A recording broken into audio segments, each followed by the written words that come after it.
चीकू बेटा, आप जल्दी से अपना दाना खा लो।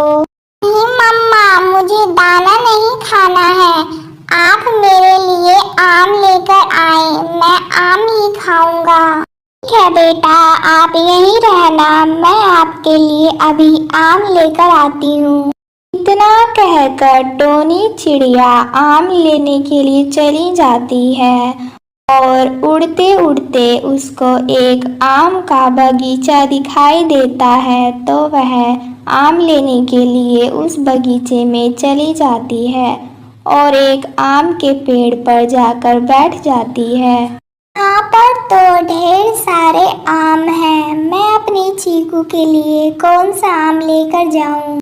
इतने में वहाँ पर एक शिकारी आ जाता है और वह टोनी को देखकर बोलता है, अरे वाह, आज का तो मुझे मेरा शिकार मिल ही गया। अब मैं इस चिड़िया को मारकर अपने साथ लेकर जाऊंगा।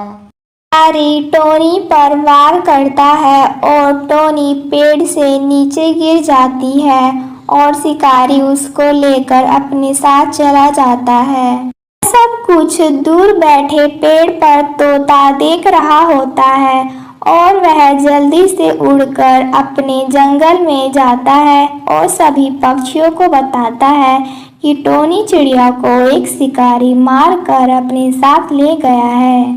हम यह बात चीकू को कैसे बताएंगे कि उसकी मम्मा अब इस दुनिया में नहीं। कहकर टुन्नी चिड़िया खूब जोरों से रोने लगती है। अगर हम ही लोग कमजोर पड़ जाएंगे तो चीकू को कौन संभालेगा। अब से चीकू को हमें ही संभालना है और उसका ख्याल रखना है। और फिर सभी पक्षी चीकू के घर पर जाते हैं।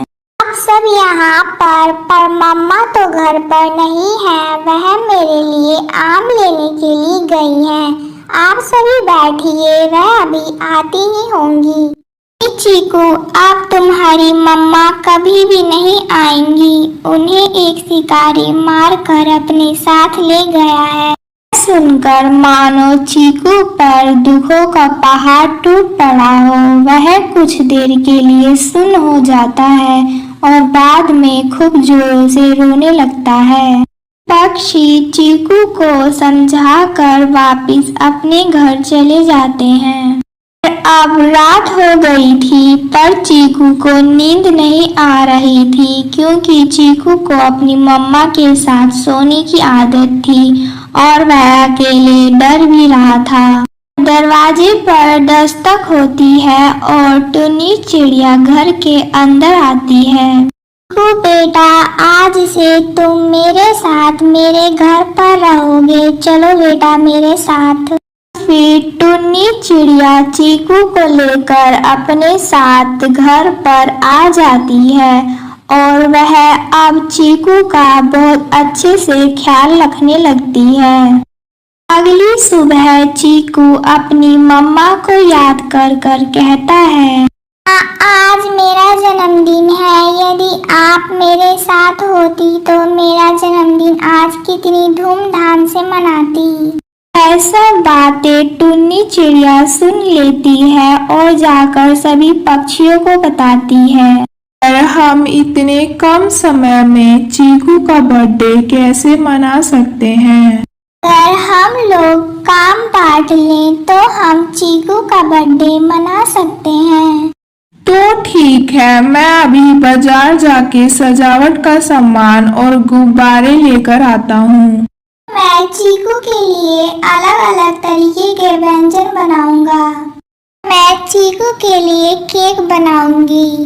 तैयारी पूरी हो जाने के बाद टुन्नी चिड़िया जाकर चीकू को अपने साथ लेकर आती है और तैयारी देखकर चीकू बहुत ही ज्यादा खुश हो जाता है और बोलता है, आप सबने तो एकदम मम्मा की तरह ही तैयारी की है।